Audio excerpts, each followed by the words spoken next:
Bonsoir Steven et bonsoir à tous. Effectivement, nous avons pris position ici avec Myriam Poney dans la salle Komui du Centre culturel Chibaou pour vous parler ce soir de culture et pour parler d'art contemporain, de patrimoine immatériel. Alors nous sommes au cœur de cette exposition qui s'appelle MU. C'est une exposition vivante, innovante puisqu'elle s'augmente chaque année de plasticiens différents. Et je vous propose, avant de retrouver notre invité, Petelo Tualalo, qui est le responsable des collections ici à la DCK et au Centre culturel Chibaou, je vous propose de regarder ce reportage réalisé aujourd'hui par Laurence Porto et Franck Vergès. MU faire corps, un processus entamé par 3 artistes, 3 femmes en lien avec le pays qui ont installé des œuvres inédites au sein de l'exposition Forêt au-delà de l'invisible. Ces œuvres, individuelles ou collectives, sont venues enrichir celles du musée de Nouvelle-Calédonie et du fonds d'art contemporain kanak et océanien. Ce que vous voyez là, c'est ce qu'on a appelé la canopée. Donc c'est une œuvre que nous avons conçue, fabriquée et installée ensemble et que nous avons élaborée en fonction de la grande photographie qui se trouvait déjà dans l'exposition initiale pour former donc un ensemble qui peut donner aux visiteurs qui se rapprochent du volume l'impression d'être vraiment englobés dans un sous-bois. Donc ça, c'est la vision qu'on a depuis cet étage. Alors que depuis l'étage supérieur, on a la vision du dessus de la forêt, donc de la canopée, avec une évocation de la chaîne de montagne et des nuages et brumes qui viennent s'y accrocher. Le choix des matériaux était contraint, pas de végétaux pour ne pas contaminer les pièces patrimoniales exposées. Les 3 artistes ont fait un travail collectif avec chacune leur intention personnelle. Je suis mélanésienne, donc la forêt et la nature sont très ancrées dans mes traditions. La nature est à l'épreuve.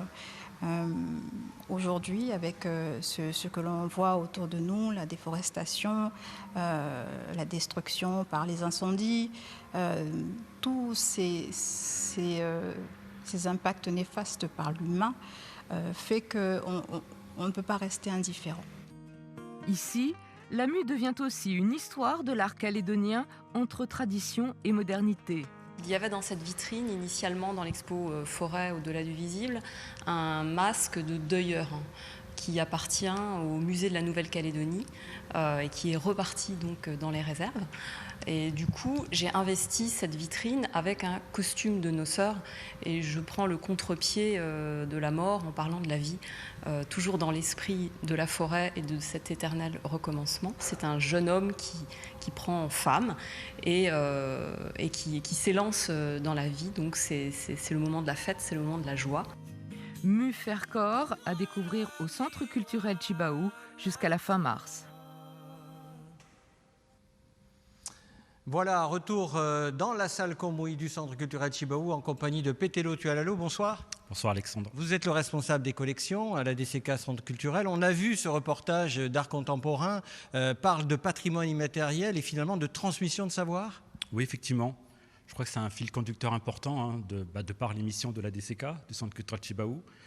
Et chaque saison, en fait, nous essayons de relever ce défi et de promouvoir à la fois le patrimoine calédonien pour tous et de trouver une interaction avec les artistes et aussi le monde scientifique. Et c'est un fil rouge pour cette programmation 2023. On ne va pas la dévoiler parce qu'il y a beaucoup de jeux de rendez-vous, mais déjà, on peut déjà parler de cette résidence d'artistes de François-Xavier Chagnoux, qui lui aussi travaille sur ce patrimoine immatériel. Effectivement, donc à l'image de l'exposition en cours de l'IRD, l'artiste métis polynésien François-Xavier Chagnoux est dans nos murs depuis le début du mois de novembre dernier.